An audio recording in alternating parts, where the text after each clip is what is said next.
In this episode of Renegade Reverend, I want to ask a simple question. Are you genuinely happy?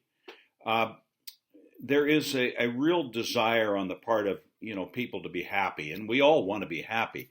But what is the source of happiness? So much of what I see out there is people looking for things or experiences or possessions, whatever that make them happy.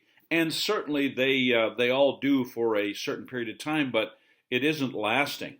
So what is the source of it? I was in my journey through the Bible. I came across the book of Ecclesiastes, and written, of course, by King Solomon, who was a guy who had everything and experienced everything: pleasure, wealth.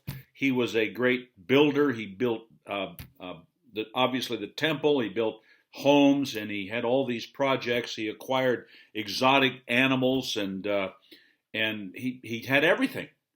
And he writes Ecclesiastes, I think, at the end of the life. By the way, his search for pleasure, actually turned his heart away from God. But I think he writes Ecclesiastes toward the end of his life, and he writes these words in verse 12.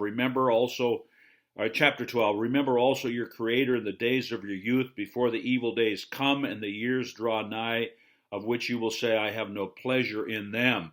And he's kind of reminiscing, I think, going back to his youth, that he started so well. And he's saying, what matters is remember your Creator in the days of your youth, before bad times come. We all experience it. And then he concludes the chapter 12 by writing this: the end of the matter, all has been heard.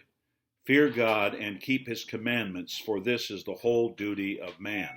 And so he's looking at his life, and he's looking back, and he's saying, everything that I've done, all of these great projects that I performed and I experienced, and all of the pleasure that I experienced, in the end, they were empty. They were vanity. He uses that word a lot in Ecclesiastes.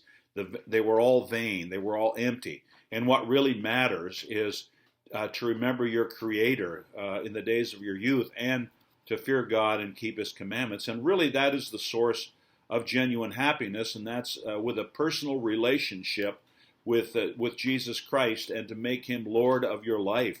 And that really is the only source of happiness. God has designed us to need him.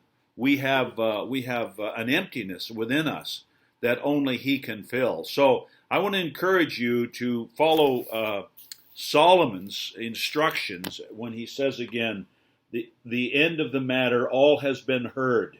Fear God and keep his commandments, for this is the whole duty of man. So until next time, see ya.